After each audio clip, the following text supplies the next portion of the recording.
Gentlemen. Chair Barnhart, members of the committee. Again, I'm Dr. Daniel Morris. I'm here today to testify in support of House Bill 2077, which will give lawmakers access to information they need to craft smart tax policies. As a researcher who's passionate about good government, I spend a lot of time studying statistics from the Department of Revenue. In addition to state tax laws. And I think this information is really important because it can inform good policy and it can help us understand just which businesses are, or taxpayers, are affected by potential tax changes. Since Oregon has the lowest business taxes in the country, I think it's natural to want to focus on business taxes to find ways to raise revenues, whether that's by increasing tax rates, eliminating tax breaks, or otherwise tightening up the tax code. I think there's a general sense out there that big corporations are not paying their fair share of taxes. And along with that, I think there's strong public support for raising taxes on corporations. But of course, it's not just about raising revenue. I think we all want policies that are right for Oregon's economy, and that we can feel more confident in those policies when we know that they're based on good data. While publicly traded companies are required to disclose information on sales, profits, and taxes, and executive compensation, these data are only provided at the national level, and they're not broken out by state. So unfortunately, right now, the information that's available is actually pretty limited because companies aren't required to disclose this state-level statistics.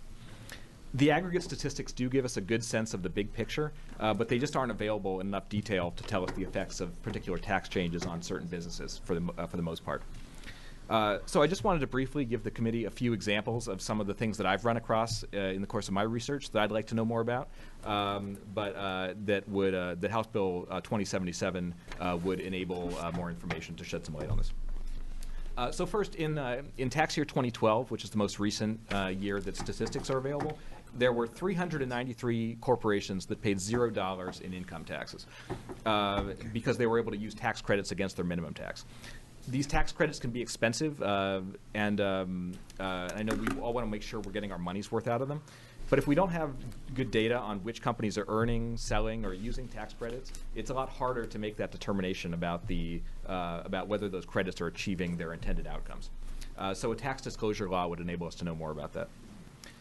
Again, that same year, 20 corporations that each reported more than $10 million in taxable income were still eligible to pay Oregon's minimum tax. And though these 20 companies collectively reported $783 million in income taxable in Oregon, collectively they only paid $100,000 in taxes. So I can't tell you whether they each paid $5,000 or if one paid $100,000 and 19 paid zero. But it's certainly something that I was curious to learn more about, and it seems like it would be informative for tax policy discussions. And then finally, as I mentioned a minute ago, Bloomberg News reports that companies, major U.S. corporations, have stashed over $2 trillion in offshore subsidiaries. Though the profits held in certain tax havens are now counted towards Oregon's taxes, we really don't know what other countries these companies are using as tax havens. And having access to that information would help inform discussions in front of this committee around adding additional countries to the tax haven list. So again, I can only imagine how many times members of this committee have sort of run into these challenges with not having enough information about corporate taxes. And I know that since the policies that come out of this committee can have such a profound impact on Oregon's economy, I really just I believe that greater transparency into these issues can make us all feel more confident about the effects of our revenue policy. Thank you.